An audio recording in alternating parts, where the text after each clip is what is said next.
လူတွေရတဲ့ဟိုတယောက်နဲ့တယောက်ဘာလို့မနာလို့ဖြစ်ကြတာလဲဆိုလို့ရှိရင်တဲ့ကိုယုံကြည်မှုအားနည်းလို့တဲ့ပြီးတော့ပြုစုပြောထောင်ခံရပုံမမှန်ကန်လို့တဲ့ပြန်လဲဆက်ဆက်စဉ်းစားကြည့်တဲ့အခါမှာအယမ်းမှန်တယ်ပြုစုပြောထော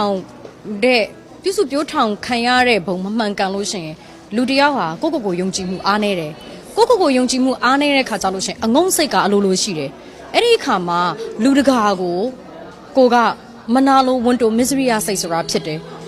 ကိုယုံကြည်မှုရှိရင်ကိုလုံနေတဲ့အလုပ်ကိုတံပိုးထားရင်ဘသူကဘာကြီးပဲဖြစ်နေဟာငါဒီအလုပ်မှာငါကျွမ်းကျင်တယ်ငါစေနာတန်းတန်းနဲ့ရိုးသားစွာအလုပ်လုပ်တယ်ဆိုတော့စိတ်နဲ့ကိုဖြစ်နေလို့ရှိရင်ကိုအလုပ်ကိုယုံကြည်နဲ့လုံနိုင်လို့ရှိရင်သူများကဘသူမှစိတ်မဝင်စားတော့ဘူး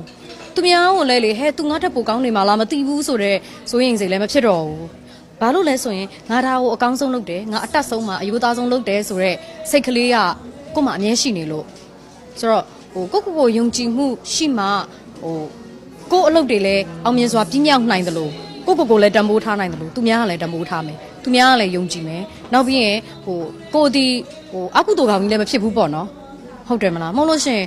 ကိုယုံကြည်မှုရှိတဲ့သူကအငုံစိတ်ကြီးနဲ့လူတကာနဲ့ကိုနဲ့လိုက်ရှင်ပြီးတိုင်းနေမယ်ကိုထက်သာသွားတဲ့ဟာကိုတွေ့တိုင်းမှာအမနာပါနဲ့စိတ်ညစ်နေရမယ်ဝမ်းနည်းနေရမယ်